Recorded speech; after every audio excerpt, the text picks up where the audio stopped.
Station Zeta 7 hung in the void like a massive metal donut, its gleaming ring structure segmented into habitat blocks tailored for dozens of different species. The varying atmospheres, gravity settings, and environmental conditions made it a marvel of engineering, or possibly a testament to the Alliance's questionable decision-making. At the center of this interstellar menagerie sat the Alliance Combat Academy, a neutral environment training facility where representatives from all member species were required to complete combat readiness courses. The logic, if one could call it that, was that the best way to ensure peace among vastly different beings was to teach them how to fight each other efficiently, then hope they become friends afterward. Or, as Commander Therzak often put it, nothing builds camaraderie like a solid punch to whatever passes for your face. Today, the Academy was abuzz with gossip about its newest recruit, the sole human representative, Lieutenant Ray Carter. She stood an unimpressive 170 centimeters tall, with a build that suggested neither exceptional strength nor agility, just the standard-issue bipedal frame common to her species. Her brown hair was pulled back in a regulation knot, and her expression remained placid as curious eyes from 17 different species followed her through the orientation tour. And this is why the Galactic Alliance has truly lost its edge, Commander Therzak's voice carried through his translator as he guided the group. His Zervian body, resembling an upright octopus with iridescent skin, rippled with barely concealed disdain. In the spirit of diversity initiatives, we now accept species that haven't even mastered interstellar travel without assistance. A nervous titter ran through the group of herbivore cadets, Farpallans with their trembling antennae and 2 gaspods whose breathing sacs inflated with anxiety. They maintained a cautious distance from another cadet who towered over everyone else in the group. Ekron, the Thurngash representative, at 3 meters tall, covered in overlapping armored scales, with 4 primary limbs and 6 secondary appendages tipped with retractable claws. Ekron was essentially a walking arsenal. The Thurngash were apex predators on their home world and had maintained that reputation throughout the galaxy. Their venom sacs could dispense 5 different toxins, and their reflexes were legendary. Ekron had already won every sparring match since arriving at the Academy 3 cycles ago. The human will be pulverized within days, whispered a Hyraxian cadet, their spines rattling with amusement. Across the facility in the engineering bay, a human technician named Rickson watched the orientation tour on a monitor while calibrating atmospheric regulators. "That's Carter," he mentioned to his multi-species crew. "Met her during transport.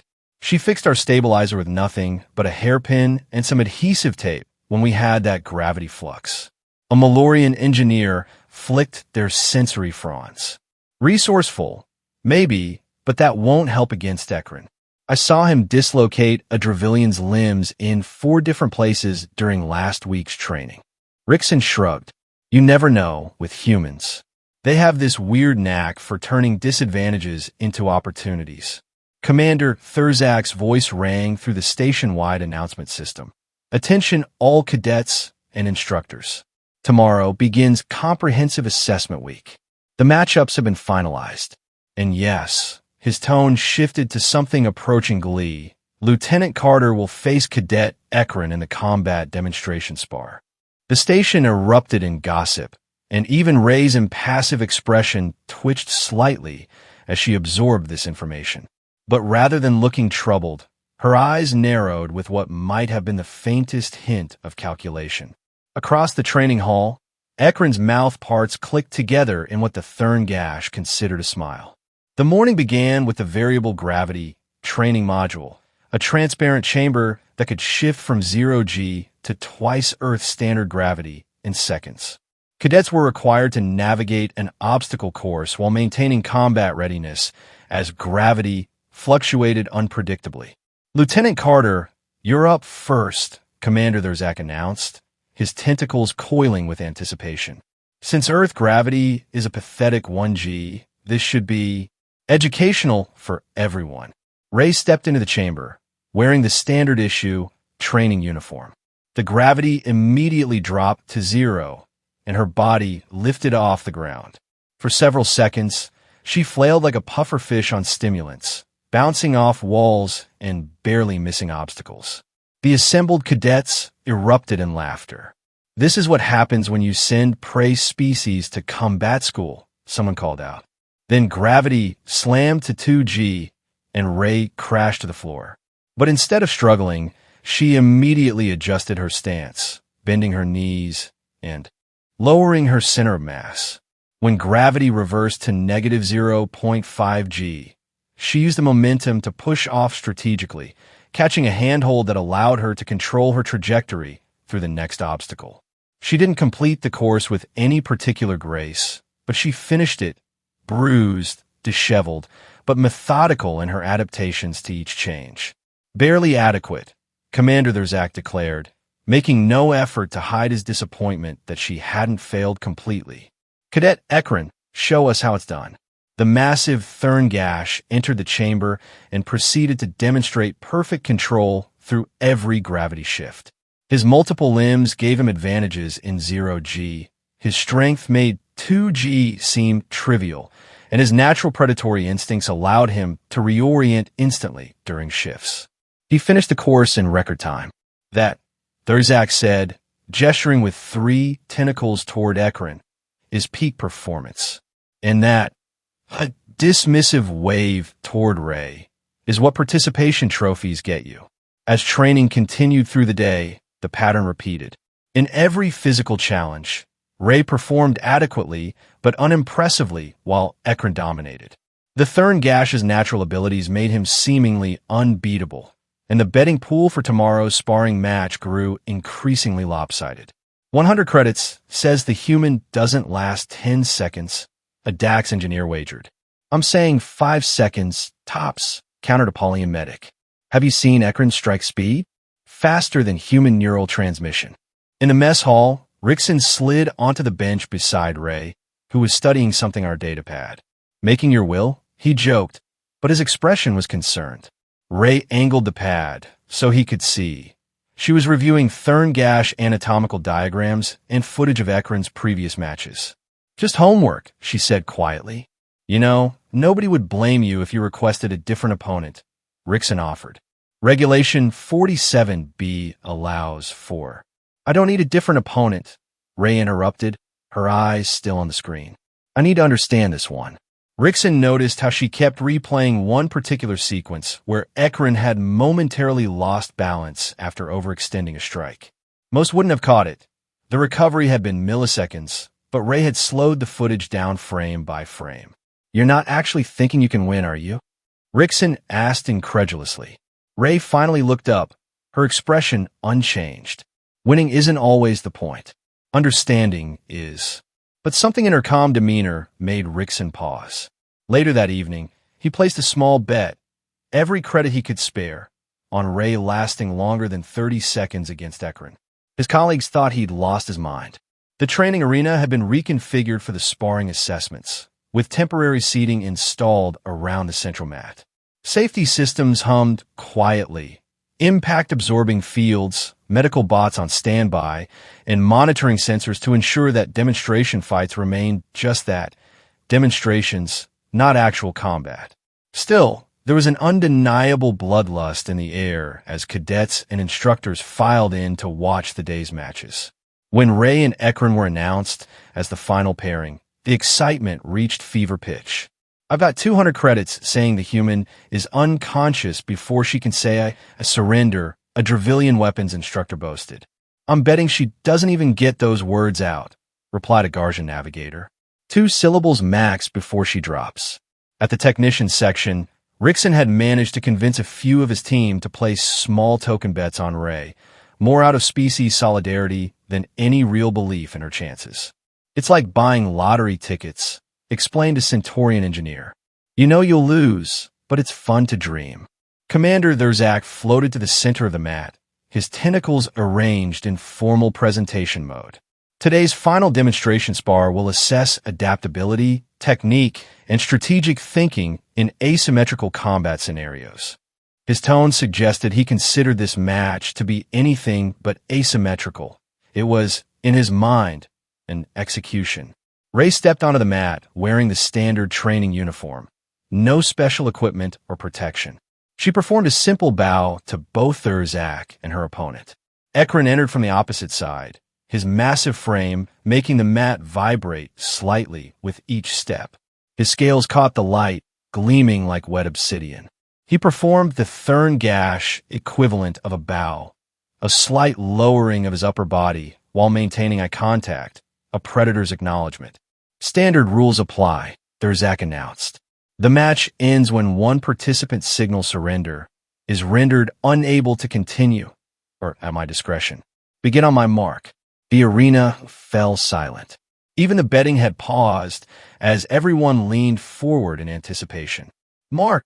Thurzak's voice rang out. Ekron moved with astonishing speed for his size, crossing the distance to Ray in a heartbeat. His primary right limb extended in what would have been a devastating strike to her midsection, while his left moved to block the most likely escape route. What happened next would be replayed on screens across the galaxy for years to come. Instead of retreating or attempting to block, both futile against Ekron's strength and reach, Ray stepped forward and slightly to the inside of his strike, placing herself in the narrow blind spot created by Ekron's own attacking limb. As his momentum carried him forward, she placed one hand on a joint connecting his primary and secondary limb structures, applying precise pressure to a nerve cluster that the Thurn Gash themselves didn't know was vulnerable. Ekron's strike faltered as unexpected signals flooded his nervous system. Ray used that microsecond of confusion to shift her weight, creating a leverage point against which Ekron's own forward momentum worked against him. She guided rather than forced his movement, adding just enough redirection to send him off balance. As Ekron instinctively tried to compensate with his secondary limbs, Ray was already moving again, sliding beneath his guard to access another pressure point where his armored plates connected near what humans might call a shoulder blade. Her fingers found the exact spot where neural bundles controlled limb coordination. Ekron's body betrayed him as conflicting nerve impulses caused 3 of his limbs to lock up simultaneously.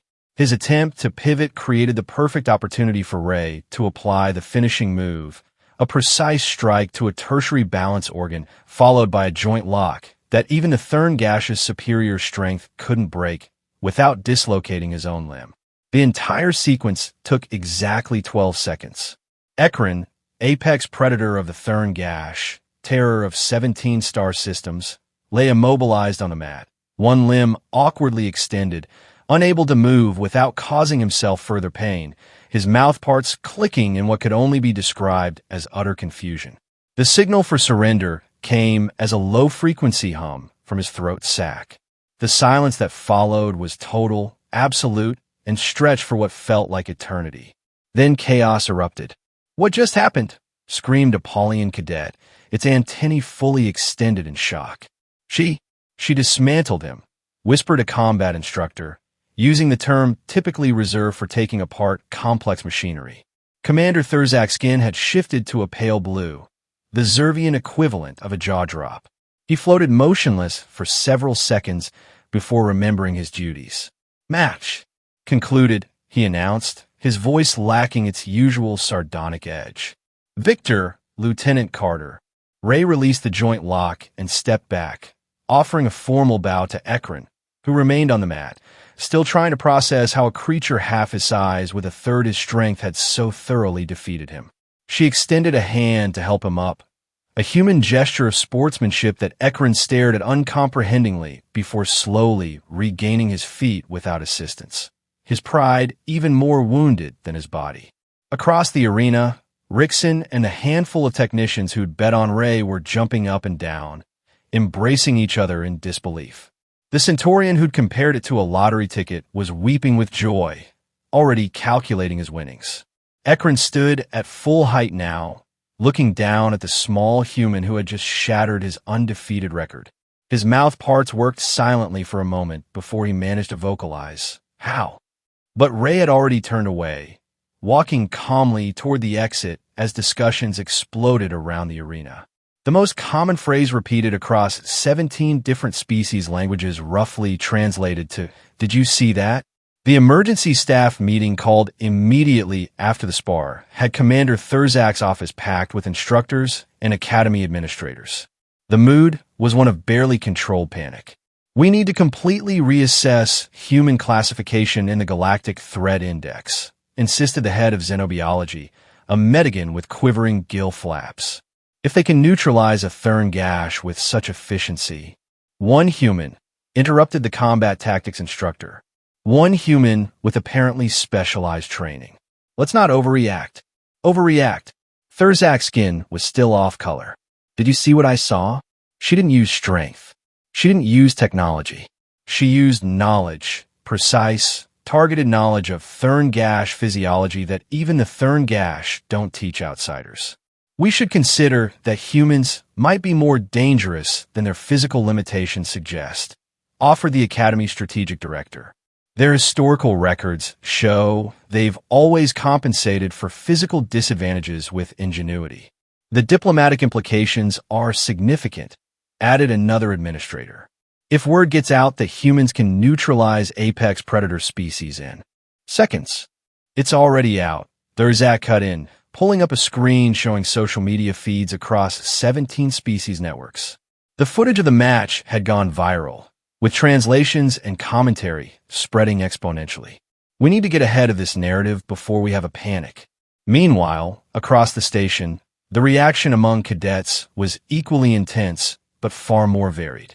Herbivore species who had lived in perpetual fear of predator classmates were suddenly looking at Ray with something approaching reverence. If a physically unimpressive human could defeat a Thurn gash with the right knowledge and technique, perhaps they too could learn to defend themselves effectively. The predator species were split between outrage and curiosity. Some saw Ekron's defeat as an insult to their evolutionary superiority. Others were intrigued by techniques that could overcome raw physical advantage, seeing potential applications for their own combat styles. Ekron had isolated himself in his quarters, reviewing the match footage on repeat. His initial humiliation was slowly giving way to something else, a grudging respect. The human hadn't used tricks or luck. She had understood his biology and movements better than he did himself. She had turned his strengths into vulnerabilities with precision that suggested deep study and preparation. For the first time in his combat career, Ekron realized he had been outthought, not outfought. When the summons came for Ray to report to Commander Thurzak's office, she arrived precisely on time, her expression as calm as ever despite the storm she had created. "Lieutenant Carter," Thurzak began, his tentacles arranged in what the Academy manual defined as serious inquiry formation. "I believe you owe us an explanation for what occurred in today's assessment." "I'm not sure what requires explanation, Commander," Ray replied evenly. "I was matched against Cadet Ekron in a demonstration spar and applied appropriate techniques." "Appropriate techniques," Thurzak repeated incredulously. "You incapacitated a Thurn gash warrior in 12 seconds using pressure points that aren't in any Alliance training manual." Ray nodded slightly. "I studied Thurn gash anatomy and observed Cadet Ekron's previous matches to identify patterns and potential vulnerabilities. I then applied principles of leverage, momentum, and neural disruption common to several Earth combat disciplines." The assembled staff exchanged glances. What Ray described as basic preparation sounded to them like master-level strategic analysis. "Are all humans trained in these principles?" asked the xenobiology head cautiously. "No," Ray answered. "But the concepts are widely understood. Using an opponent's strength against them, finding balance points, exploiting momentum. These are fundamental to many Earth martial arts. Aikido and Judo particularly emphasize these approaches." What Ray didn't add was that she held black belts in both disciplines, plus specialized military training in adaptive combat techniques against non-human opponents, a niche field that had expanded rapidly since Earth joined the Alliance. After an hour of questioning that revealed both the simplicity and sophistication of Ray's approach, the Academy leadership reached a decision that would change the institution forever. Lieutenant Ray Carter would be appointed as a special instructor for a new course called Adaptive Combat Techniques. The announcement spread through Station Zeta 7 like wildfire. Within hours, the course had a waiting list spanning all 17 species represented at the Academy. Even more surprising was the first name on that list, Ekron. As Ray walked through the corridors to her newly assigned training facility, whispers followed her. They say humans don't have natural weapons, so they turn everything into one. I heard they evolved as pursuit predators. They can't kill quickly, so they learn to think ahead. Someone said their planet is so dangerous that even their herbivores are aggressive. The myths were already growing, and with them, the perception of humanity throughout the Alliance. The first session of Adaptive Combat Techniques drew a crowd so large that Ray had to request a larger training hall. Cadets from all 17 species packed the space, with Academy staff lining the walls, officially to observe, but their rapt expressions betrayed their personal interest. Combat is not about being the strongest or fastest, Ray began, her voice carrying clearly through the translator system. It's about understanding yourself, your opponent, and the physical principles that govern all movement. She demonstrated basic concepts using volunteers from different species, showing how leverage worked regardless of anatomy, how balance points existed in all bipedal and quadrupedal forms, and how momentum could be redirected rather than opposed. At the back of the room, Ekron watched intently, his pride wrestling with his desire to learn. When Ray called for participants to practice a simple technique, he hesitated only briefly before stepping forward. Cadet Ekron will help demonstrate, Ray announced, causing a ripple of murmurs through the crowd.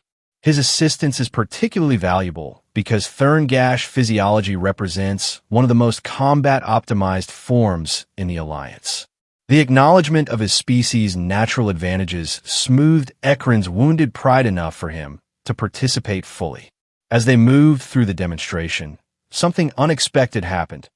Ekron began to appreciate the elegance of the techniques Ray was teaching, recognizing how they could enhance rather than replace his natural abilities. The sight of a massive Thurngash carefully practicing joint manipulations alongside herbivore species he would normally consider prey became the second viral image from Station Zeta 7 to sweep across Alliance social networks. The weeks that followed saw an unprecedented shift in Academy culture.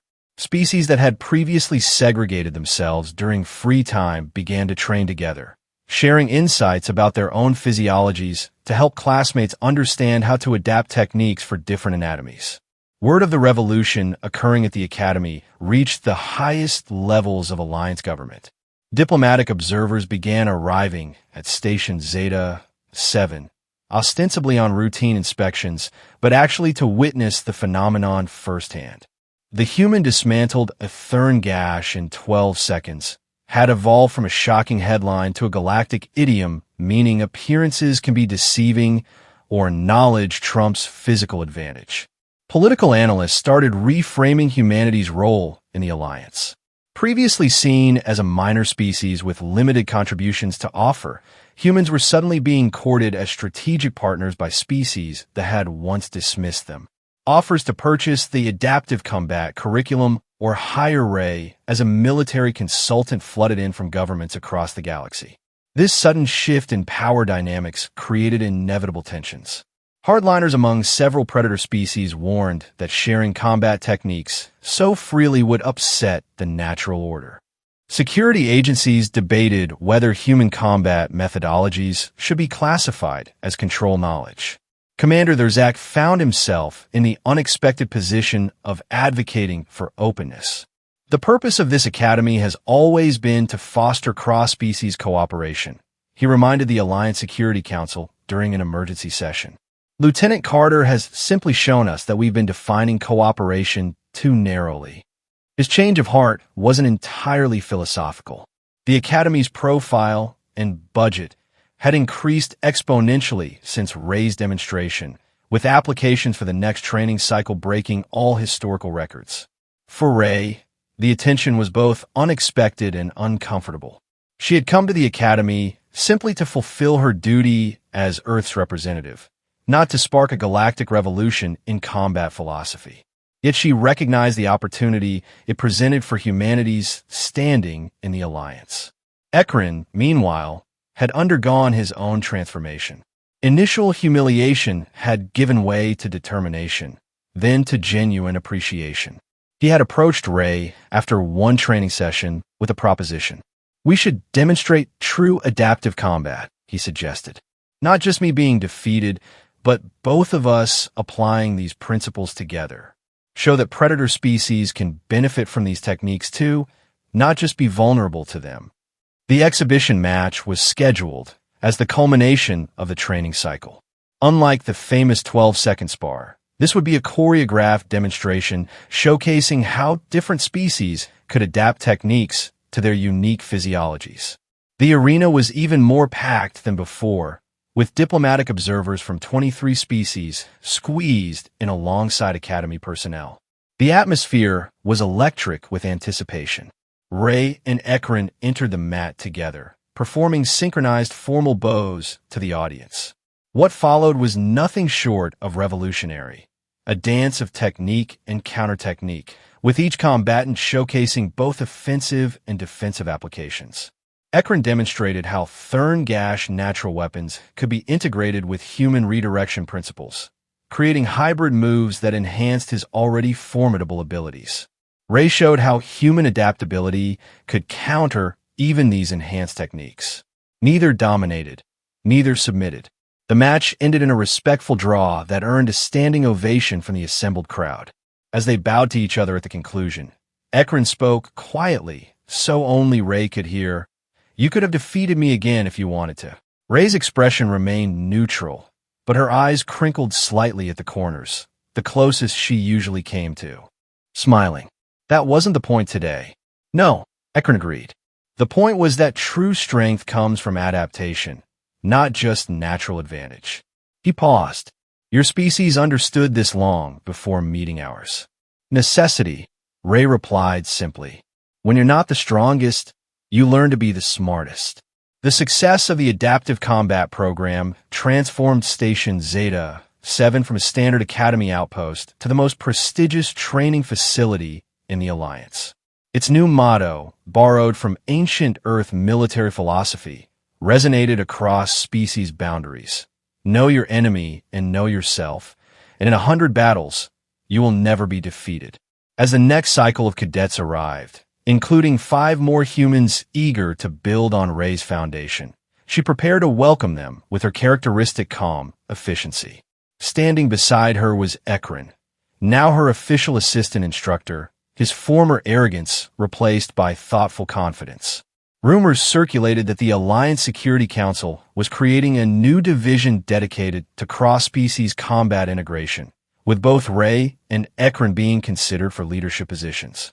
Galactic defense strategies were being re-evaluated based on principles that humans had been practicing for millennia on Earth. In her private quarters, Ray allowed herself a rare moment of reflection. She had come to Station Zeta 7 as a representative of a species many considered insignificant in the galactic hierarchy. Now she stood at the center of a philosophical revolution that was reshaping how 17 diverse species understood strength, combat, and cooperation. The next morning, as she entered the training hall to greet new cadets, Ray's expression remained as placid as ever, but those who knew her well might have detected the slightest hint of satisfaction in her eyes. That same calm, analytical gaze that had dismantled a predator in 12 seconds now looked toward a future where understanding trumped intimidation, and adaptation was recognized as the ultimate evolutionary advantage. Across the hall, 17 species watched her with a new appreciation, finally understanding what humanity had known throughout its often violent history. True power lay not in having the sharpest claws or the strongest muscles, but in the ability to turn disadvantage into opportunity through observation, analysis, and the willingness to adapt. Station Zeta 7 continued its orbit through the void, its structure unchanged, but its purpose forever transformed. And as classes began in the Adaptive Combat Training Hall, new legends were already being born, Stories that would spread throughout the galaxy, all stemming from those 12 seconds when a human had shown the Alliance what real strength looked like.